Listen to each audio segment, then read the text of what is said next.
Quando falamos da presença da corte portuguesa no Brasil a partir de 1808, é importante frisar que essa vinda da família real portuguesa para o Brasil vai acabar sendo um dos antecedentes do processo de independência do Brasil.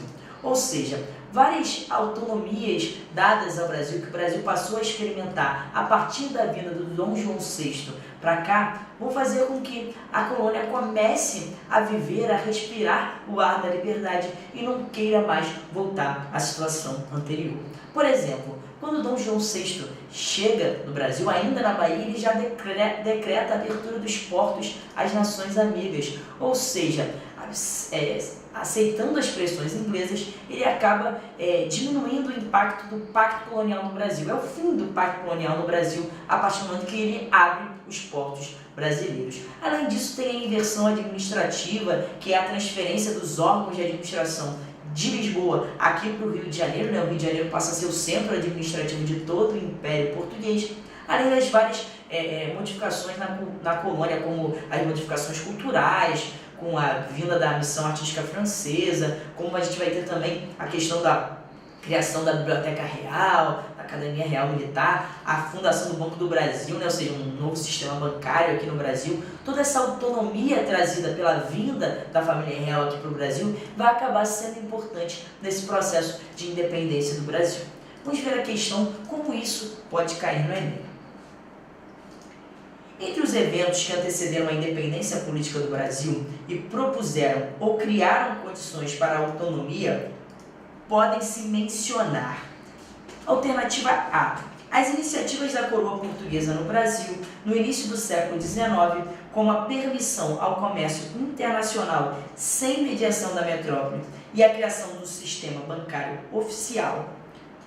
Bom, essa alternativa é boa. Olha só, fala da permissão ao comércio internacional sem mediação da coroa da metrópole. Está se referindo claramente à abertura dos portos às nações amigas, o que de fato aconteceu e o que de fato vai influenciar a independência brasileira. Além disso, fala da criação do sistema bancário oficial, é a criação do Banco do Brasil, ou seja, a alternativa A está bastante interessante, mas antes vamos ler as outras. As revoltas ocorridas na região das Minas Gerais no decorrer do século XVIII, com características e projetos em todos os casos emancipacionistas e propositores de um Estado brasileiro autônomo. Ou seja, está atribuindo à Inconfidência Mineira esse papel decisivo no processo de independência. O único problema é que fala que os projetos mineiros em todos os casos ao longo do século XVIII. Nós vamos ter outras revoltas no século XVIII em Minas Gerais que não vão ter esse caráter separatista, como por exemplo a revolta de Vila Rica, o Filipe dos Santos e também a Guerra dos Emboabas. Então a B não nos serve. Olha assim, galera. As mudanças ocorridas no cenário europeu entre o final do século XVIII e o início do século XIX, com a ascensão de Napoleão ao trono francês e a conquista por suas tropas de toda a Europa Ocidental e de suas possessões coloniais. Então, está atribuindo o processo de independência a mudanças ocorridas no cenário europeu, com Napoleão se espalhando por toda a Europa Ocidental. Esse toda a Europa Ocidental, por si só, já invalida a questão, porque é um erro. Por exemplo, a Inglaterra não foi dominada por Napoleão, e era o grande objetivo do mesmo.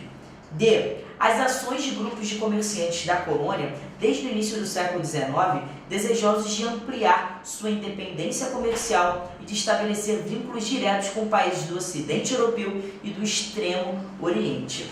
Ora, diz que parte de uma ação de grupos de comerciantes da colônia que queriam um comércio com o Extremo Oriente. Ou seja, mais uma vez, um dado que não confere com o que a gente apresentou aqui. Portanto, a D também não nos serve. Olha as vitórias no século XVIII das lutas pela independência nas regiões de colonização espanhola, francesa e inglesa nas Américas, gerando um conjunto de impérios autônomos, possíveis parceiros comerciais para o Brasil.